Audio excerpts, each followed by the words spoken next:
Well, Jules, here we go. Racing back number seven. Seven. Lord. Barry Sheene's racing number. Will we get to 46? Valentino Rossi's racing number. Or 93. Mark Marquez. I think we'll have to wait and see. We'll be looking at Assen this last weekend, of course. Record crowd. Well, another record crowd for the season. Indeed. Mark Marquez, big crashes. 68th Grand Prix MotoGP win. Alex and Bezzecchi, well, pushed hard, but did they push hard enough? I think we have to discuss that. And also, sisters and brothers in sport, never easy. And Never. Álex Márquez, we'll have a look at. And there was Ago, 83 years old. Still, my wife looked and said, wow, he still looks so Funny. handsome. Funny you should say that. Every woman I know says exactly the same thing. And in person, he is, it's that charisma word. We use it all the time. But until you meet somebody who actually has it, you don't understand. And He had more of that than anybody in motorcycle racing, didn't Yes, he? We can talk about all the others and all the assets they had, but charisma, pin-up, yes, that was film Sago. star, national icon. Yeah, you name it. So we'll have a little chat about Ago. 75 years. He was celebrating with Yamaha and racing, and also 100 years of racing in Assen. Yeah. Let's start with Assen then, Jules. Yes, The please. 100th race at Assen TT, 200,000 people there. And Mark Marquez, once again, didn't let them down for excitement and race wins. It was Magello all over again, only harder, because of those two horrible egg beater crashes on Friday. And it ended up as a lesson in how to beat faster blokes on a twisty-ish circuit. Valentino used to do that fairly regularly. But great to see Bezzecchi running so well on Sunday and not bad at all on Saturday. But did you think that after the sprint race on Saturday, it was the first time we'd seen Álex Márquez actually look ticked off? I am convinced he thought he'd got his brother. He thought he was going to beat him for the second time in a sprint, by the way. But and he failed to conceal his disappointment in the immediate aftermath of the race. Difficult, isn't it? It's a very famous, well-known journalist had written this week. He felt that Bezzecchi, rather than Alex, could have pushed Valentino. Could have pushed. Here be please, Mark Marquez. Yes. Me calling him Valentino. Yes. I could have pushed Whoops. Mark Marquez a little bit harder in the race. I think we'll come on to that because, It bears examining because we need to go into some detail on that to understand what happened, in my view. Mark, we are going to discuss siblings in sport, and the Williams sisters in tennis, we feel, are the only real comparison at the really highest level. Yes. And it's been a very interesting documentary on them this week, hasn't it? And yes, whereas Álex and Marquez are very friendly, they certainly weren't friendly on the tennis court. I think we're coming to that. No, I think he was. I think he's fed up with finishing second. And then poor old Alex crashes with the clash with Augusta when it appears that Augusta caught his front brake with his elbow. No blame to either. No blame party, as whatsoever. far as I could see. Yeah. I remember that happened to Jeremy McWilliams once, coming down that main straight in Barcelona. An horrendous crash. Robbie Rolfo was the other. Yes, that's it. Man in that crash. And somebody totally inadvertently touched the front brake, and of course just makes the bike go. But now he's broken his left hand. He's had the successful operation, and we wait to see if he'll be fit for the Sachsenring. Which, if you've got a broken left hand, is probably the most unideal circuit you can possibly go to. Yes, it's not ideal. And Jorge Martin won't be back either for the Sachsenring, we hear. I mean, similar reasons. If you're recovering, you'll wait till Brno, which is easier on the body. Jorge Martin, we're not so actively involved as we were in the paddock, so it's difficult, but it seems a right old mess, doesn't it? Well, and it also seems that there's some hard positions being taken. Yeah, yeah. Certainly Aprilia is saying, you know, one, we've got a contract. Two, if we come to an agreement, okay. Three, we'll see you in court. And Carmelo Espeleta, boss of Dorna, has said that if Aprilia are contesting the contract, then he will not accept Jorge Martin riding for another company, for another team. As I said, messy, very, very messy. Yes. And it's the world champion, and it's been yes. But could you imagine you win the world title? You switch to Aprilia, fair enough, and you're ready to go in that massive crash in testing, and then the crash when he came back and seemed to do some horrible damage to his ribs. And but we wait to see. Yeah. That said, Nick, he was lucky. He was hit square amidships by another bike. Yes. We all know what that can mean. Yeah. So let's go back then. As I say, I was really interested to hear somebody I have enormous respect for writing on X that could Bezzecchi have pushed harder on Sunday to try and pass Marquez? But modern MotoGP bikes, one, Marc Marquez, two, are very difficult to overtake, aren't they? And the circuit and the nature of bikes now with the aero and all of that, there were two places to overtake at Assen. First corner, last corner. And perhaps De Strubben, the tight left. Turn 5, is it, on the...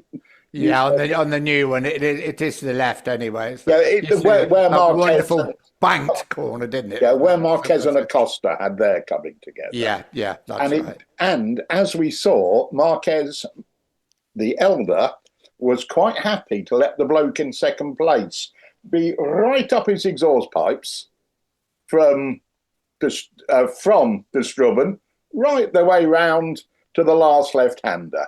At which point he played his, it's a fast left-hander. I've done that. I'm very good on the brakes here. I've done that. And Bez or Alex could not lay a glove on him. No, they couldn't. I think that's the perfect description. They couldn't lay a glove on him. And lap after lap, I'm thinking he's getting closer. He's getting it in both the sprint. And I think especially the main race on Sunday is getting closer. He's getting closer. Where's he's going to have a go. He's going to have a go. But I don't think there was any way he could have done it. And I think if he'd have tried it, he could have gone down himself and could have brought them both down. We all saw how hard Bezzecchi was riding. It is impossible to imagine he could have tried any harder and stayed on the motorbike. And then 4 laps on the end, when Bez is making threatening noises... Yes, he was. Mark puts in his personal best lap of the race. Yeah. That's close enough, Sunbeam, just in case you thought you could do something. Yeah. They're always said, racers have always said to me and world champions, winning the race at the slowest pace is how you win world titles and how you win races. And there could have never been a better example on Saturday or Sunday. Couldn't agree more. Absolutely right. He was never the fastest bloke out there, was he, all weekend? No, he wasn't, no. And which means that dear old Pecco Bagnaia, who's basically whose fortune we told last week, is going to be feeling even worse. Yeah, he picked up points, but he never challenged. It's the same old story as Mugello. He fight like a tiger in the opening 5 laps, but then starts to drop back, Assen, back. Mugello he'd won 5 races. Assen he'd won 3 races in succession recently. And he showed a bit of fight off the start, completely agree. But when it got down to the order of business for the day, he wasn't there, was he? No, he wasn't. He really wasn't there. No. And next it's the Sachsenring. And how many left-handers? Oh, and where does Marquez like riding? Yes. What's his record like there?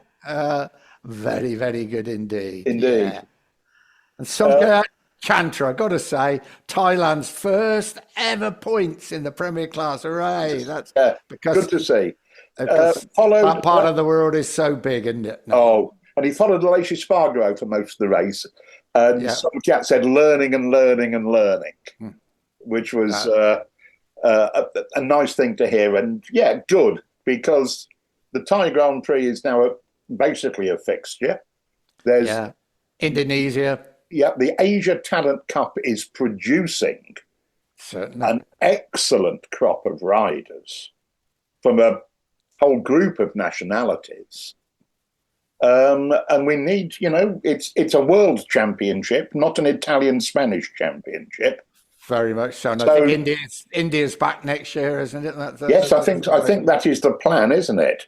Did I read somewhere that Honda build over 6 million motorcycles in India every year? Yes, I think I did. Yeah. The market is enormous. Absolutely. And countries like India are changing. It used to be a transport market. Yeah. Or, for the farmer to put 18 barrels of hay, the missus and 6 kids on. And a cow. Now, the emerging Indian middle class are interested in, cars and bikes like every other emerging middle class. Massive, massive market. Tell you, I was interested, we were talking about markets and everything else, an interview with Martin Brundle, Formula One pundit, and obviously very good driver, saying how they must stick.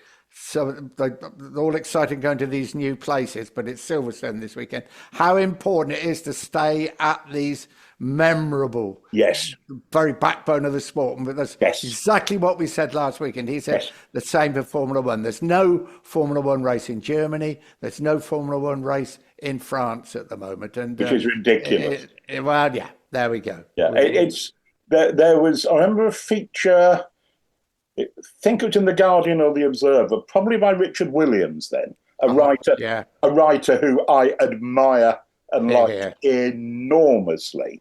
Yeah. And it was when I think F1 was culling the old circuits, and he summed it up at the end.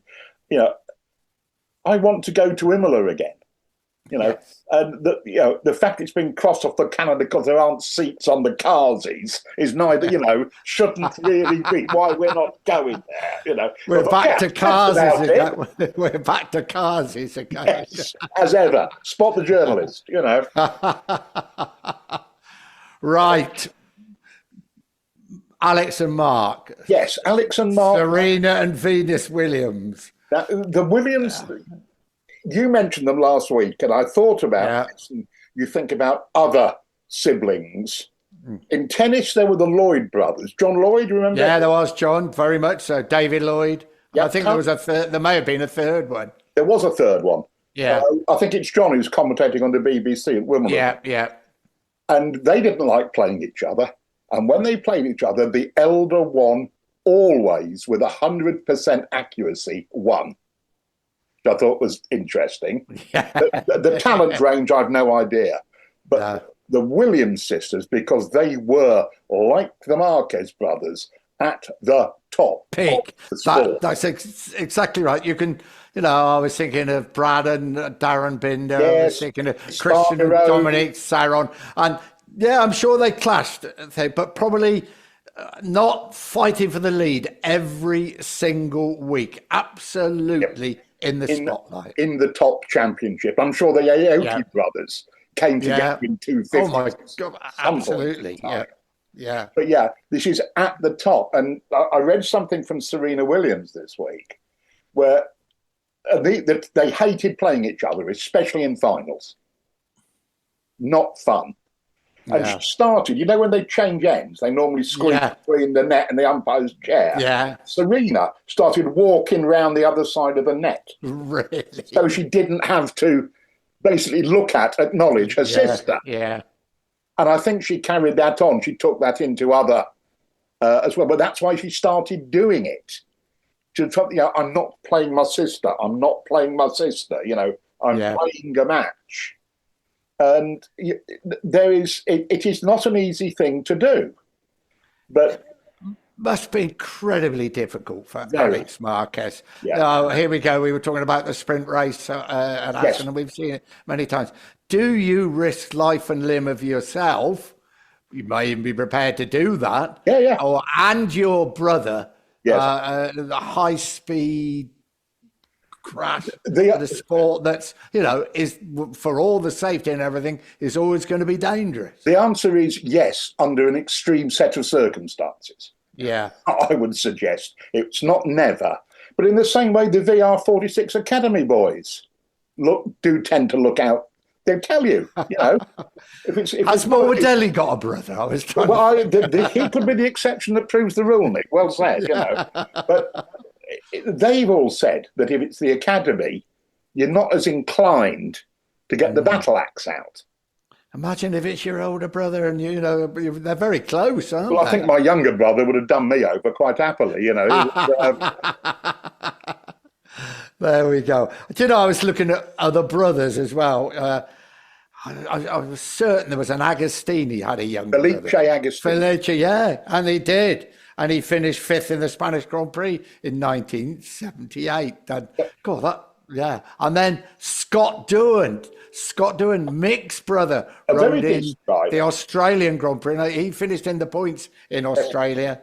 And of course, there was Kenny Roberts Jr. and Curtis Roberts, who did definitely not get on. Exactly. Then Curtis got on, bless him, with many people, did he, Curtis? No, not a lot.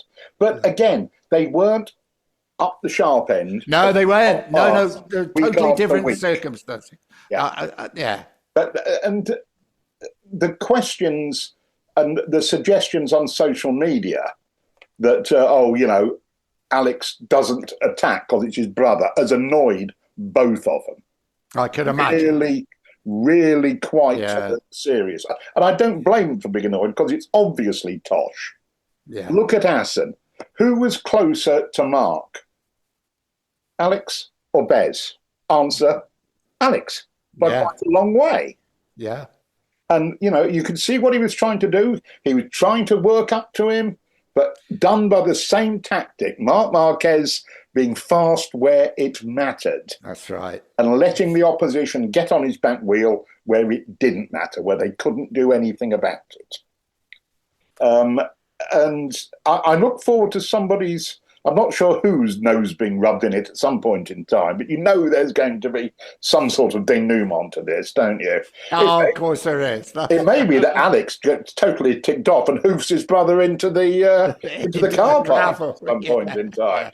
I don't think it would be at the Sachsenring for two reasons. One, Mark is false, and two, he's got a broken left hand. Yeah. Now, what about Ago? There he was, sprinting across pit lane at one time, 83 years old. Oh, my golly. Well, where does he get it from? And when they were warming up his 500, the old Yam, just like the old days, he was there supervising, snapping at mechanics, this done, that done. You hear all the old stories about Ago's black book of settings. With all the carburettor settings, the settings, the gears. And Matt Mackay, who you obviously knew. That's what I was going to tell, Matt Mackay's story. Yeah, please carry on. Used to have to hang up the brake system in the roof of the pit garage to get the last pinpricks of air to the top. Yeah. And if Ago felt even a bit of flex in the brake lever, when he tried the bike in warm-up, there was all hell to pay. Hell let loose, yeah. And Mac always told me that Ago was always the one, if they're working at midnight, which they quite often were in those days with engine change, always the one that the food arrived, and he really looked after people. And there you go. No, I was just checking on his facts. I suppose everybody knows about 15 world titles, 8 500, 7 350, 122 Grand Prix wins. Valentino always thought he was going to catch him up, didn't he? But he never did catch him. The only rider to win 500cc world title on 4-stroke and 2-stroke. Because he was MV and Yamaha, first 2-stroke Yamaha. first 2-stroke. And that was exactly the same also in the 350cc class, where he went on the 4-stroke and the 2-stroke. And 68, sorry, Jerome. I was just going to say, his last 4-stroke 350 win was at Assen. Yes, it was. Yeah. And the bike had broken down every other damned race of the season. And on a scorching day in Assen, oh my God, that was with sidecar passenger collapsed and died, but they revived him. It was so hot there, wasn't it? Ago destroyed the Harley Davidsons of Walter Villa, the Yamahas of Chicotto and Co. Yeah. Destroyed them with the start to finish win. People always talk about, the Nürburgring and the last win for him. But the last 350 4-stroke win. They say it was probably. No, it wasn't. It was certainly a better ride, a more significant event. Yeah. 68, he won 10 out of 10 500cc races. 1970, 19 Grand Prix he won in one season. 10 500, 9 350s. Mike Howard went to. It was a different time. Of course. He did have superior machinery in many ways, but the whole scene was so different. The circuits, the distances, everything about it was so different, wasn't it? And he had to do with Mike Halewood at the start of his career. Yeah, and Phil Reed at the end of it. That's right. And Halewood never beat him to win the 500 championship on the Honda. He did on the MV, but he never beat him on the Honda. But when you were racing at Oppeteer, like the cliff tops there, you raced at the Sachsenring, the Ulster, obviously the TT and the Isle of Man. The races were 200 kilometres long, or even more, some of them, weren't they? And you might have the fastest bike. You've still got to be brave and utter concentrated to win the race, haven't you? And another thing I think we should mention about Ago, his MV years, there were the same 5 mechanics work with him right through it. Yeah, I was about to reach for his biography to read the names, but I can't see it. But he used to call them the Holy Five. Yeah, he did. The Saintly Quintet, or however you want to translate it. Yeah. And utter trust and reliance on that squad. Yeah, again, the first Ago, the first professional, the first all sorts of things, and the first I think, to say, right, that's what you need. You keep these people with you. Yeah. You learn together, you rise together, you stay together. They were golden years, weren't they? Yeah, I mean, yes, he'd win race by a lap, but to actually see him in action, and I saw him at the TT in action, was just the noise to start with. And you'd hear him 5, 6, 7, 8 miles away. I remember sitting at Greba Castle once, and we just didn't speak for about a minute, any of us. All there was a sniff of exhaust and a little puff of exhaust smoke, and he'd gone, disappeared down towards a Ballacrane. We just couldn't believe it. He's still, he's 83, he's in decent nick, and he still looks good on a racing motorcycle. Yes, he does. Valentino went to the Isle of Man. Yes. For Yamaha 10 years ago, whenever it was. That's right. Or how he just said, well, I just followed Ago because I thought Ago knows where he's going. Yeah. Well, I saw Ago ride there at the Manx Classic 2-3 years ago, no longer. Yeah, and he rode there. Yeah. Oh, and yeah. He was still exactly the same. Yeah. You talk about Ago's black book. Can I tell you a little story? Go on. I think I was in his black book.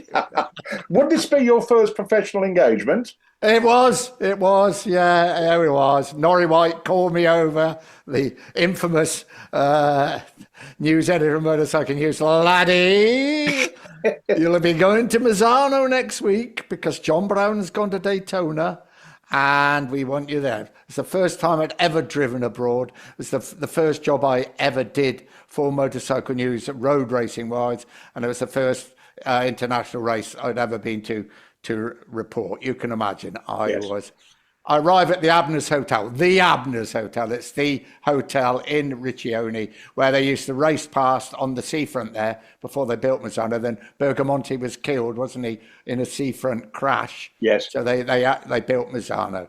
And sitting there was Mac Mackay. We've just talking about Ian.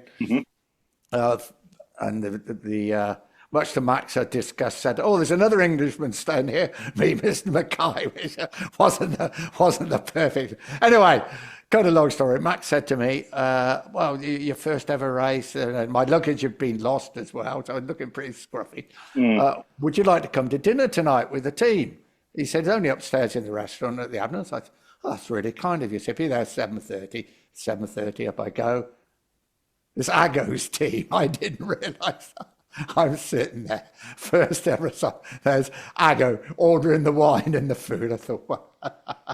Next morning, go to the circuit, new boy, absolutely out of place, pretending to write notes, not knowing everybody. Indeed. And I met Stuart Vant from New Zealand, became great mates, and we've always been great mates. And he got the story going, but Phil Reed was there. Both Ago and him were riding Suzukis.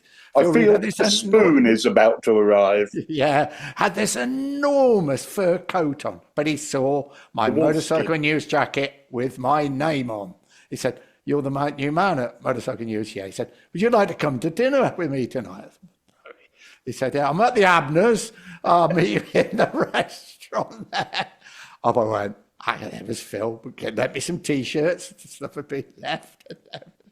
Well, I wanted just to tell the world I've made it. I'm done. Yeah. I've had a lot of dinner with Phil Reed. Anyway, come the morning, started to sleep with snow. Ago decided he wasn't going to race, so the race meeting was called off. Of course it was called off, because Ago wasn't going to race. They weren't going to race. I go back to, first time I'd ever driven abroad, to the hotel in Milan. Thought, what am I going to do? This is a good story. I rang the Abners. Is Phil Reed there? Yes, he is. Hi, Phil. It's Nick. Yeah, Ago. Pathetic, wasn't it? Wouldn't race and everything. Oh, my God, I've got the story of the century. Motorcycle Weekly comes out. Pathetic Ago accuses Reed. Nick Harris. I got a head as big as a pumpkin. I can tell. I'm telling But that's a front cover byline. Yes, yeah, I tell her. Norrie, a week later, laddie, they're rerunning the race at Modena on the airfield. You'll have to go, but we want 10 more pages of paddock gossip. That's Norrie. They're just putting the fear of God up me. So off I go to Modena. It's the aerodrome circuit. In I go. Motorcycle News jacket. I am the kid now, and I know Phil Reed. I know Ago. And I look across, and there's Ago standing on a mound of earth like you did to look over the track. Mm-hmm. And I thought, I'll go and say hello to Ago. But then I see he is reading last week's copy of Motorcycle Weekly. So I try to sneak up, but he sees the blue jacket, Nick Harris on the thing. Took me quite a crowd assembling by this point. He gave me the biggest... A public hanging still draws a crowd. Biggest bollocking in Italian, which I never did. But he didn't invite me out to dinner that night. That's the first time I met Ago. We've been, fine since then, but it taught me a lot. But I'll never get pathetic. Ago accuses Reed. Oh dear, oh dear, oh dear. Nick, I must add a quick Ago story myself. Oh, please. Friends were having dinner with him at the Classic Bike Show a few years ago. Yeah. He was the guest of honour. Ago is head of the table, holding court. And he said, when we were first in Laguna, the Yamaha anniversary, and they got everybody over there. So the boss of Yamaha, I'll cut the story short because Ago dragged it out beautifully, he wants my crash helmet that I won the first Yamaha title. Yeah. And I say, it is not for sale. And cut a long story short, Ago says, on Friday it is $10,000. On Saturday he comes to me, it is $50,000. On Sunday it is $100,000. And there's a sip of the wine, a bite of the fish, a wave of the spoon. I still have it.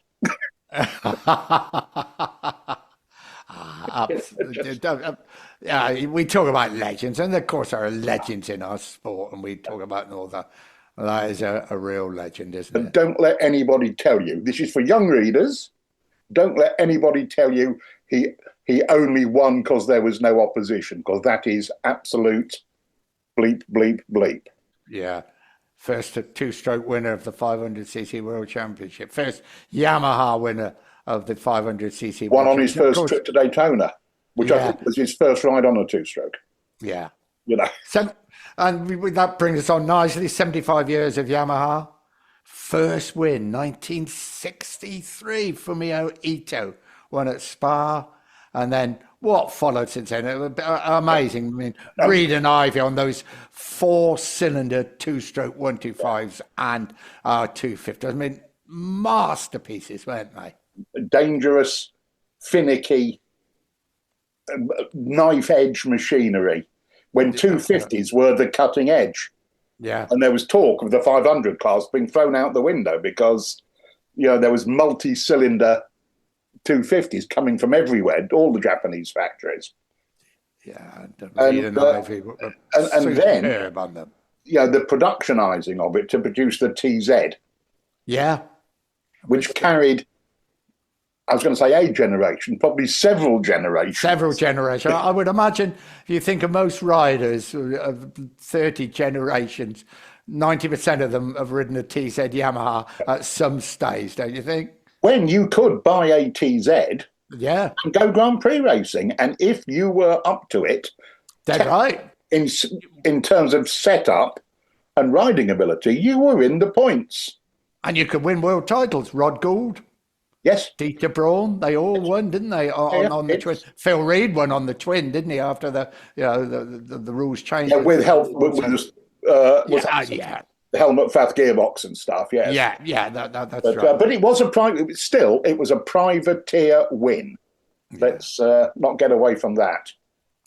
And then they said they were going to come into the 500cc class, and that's their number one rider to me was one of the greatest of all time, Jarno Saarinen. Of course, he was tragically killed in the 250cc race, wasn't it, at Monza with Renzo Pasolini, and Yamaha withdrew from the championship that year. But then they came back, 1975. Aggo brought them the 500cc title, first on a two-stroke. But I think their biggest cue for me, perhaps because I was more involved then, 2004, when Valentino Rossi decided to leave Honda and come to Yamaha. What an amazing season. What an incredible first race at Welcome in South Africa. Back-to-back wins on different makes of motorcycle. Yeah. A very, very rare occurrence. And you remember at the end of the race how he was slumped against the wall, sort of. Yeah, I do. And I remember he kissed the front of the bike, didn't he? Yeah. And I remember in commentary thinking or saying, he's crying. He's overcome with the emotion. Yeah. Only later did we learn he was laughing his watsits off at what he just achieved, at the audaciousness of the achievement. He was laughing.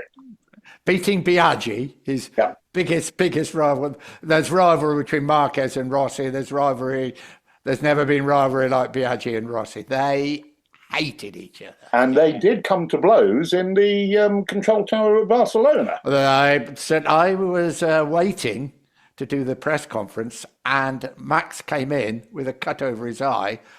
We were the only two people in there. Max, what's happened? He said, I got bitten by a mosquito. Yes. I don't know if it was actually Valentino. It was going up the steps, wasn't it? Yeah, that's right. Yeah. It might have been one of the team. No, that race at Velcom, and both of them. Of course, Max had then gone to Honda, and Valentino had come to.